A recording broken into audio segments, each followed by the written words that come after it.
পয়লা জানুয়ারি 1886।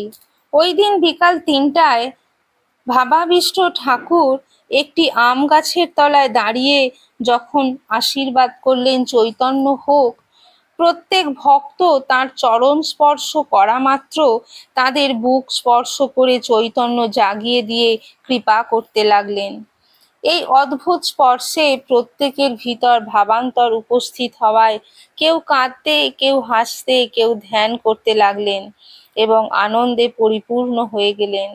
এই সময় এক ভক্ত ফিনলে মিওর কোম্পানির কর্মচারী হারানচন্দ্র দাস ছুটে এসে পরম ভক্তি ভরে ঠাকুরের পদধূলি গ্রহণ করতেই সবাই অবাক হয়ে দেখলেন ঠাকুর ভাবাবেশে তার মাথায় শ্রীচরণ স্থাপন করলেন।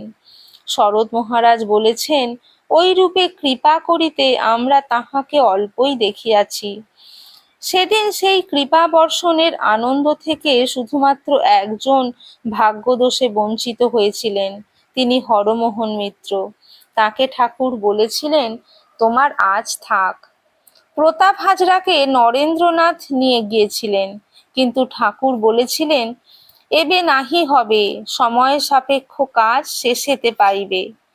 সেদিন সন্ধ্যায় ভক্ত চুনিলাল বসু এসে শরণাগত হলে ঠাকুর তাকে বলেন, তুমি কি চাও? তিনি কিছু বলতে পারলেন না, কিন্তু সারাদিনের কৃপার সাগর তখনও যে শান্ত হননি। তার তরঙ্গের আঘাতে চুনিবাবুও কৃতার্থ হলেন। ঠাকুর চরম কথা শুনিয়ে দিলেন, নিজের দেহকে দেখিয়ে বললেন, এটাতে ভক্তি বিশ্বাস রেখো, তোমারও হবে।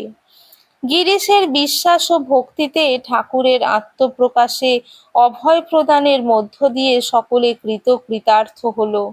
আর হলো হাটে হাঁড়ি ভাঙার রঙ্গাভিনয়। করুণার উৎস ঠাকুর দেখিয়ে দিলেন, শরণাগত ভক্তের সব ভার তিনি নেন। জীব চৈতন্যের পরিবর্তে আত্মচৈতন্যে প্রতিষ্ঠিত করে তাদের কাছে নিজের অভয়দাতার রূপ প্রকাশ করলেন।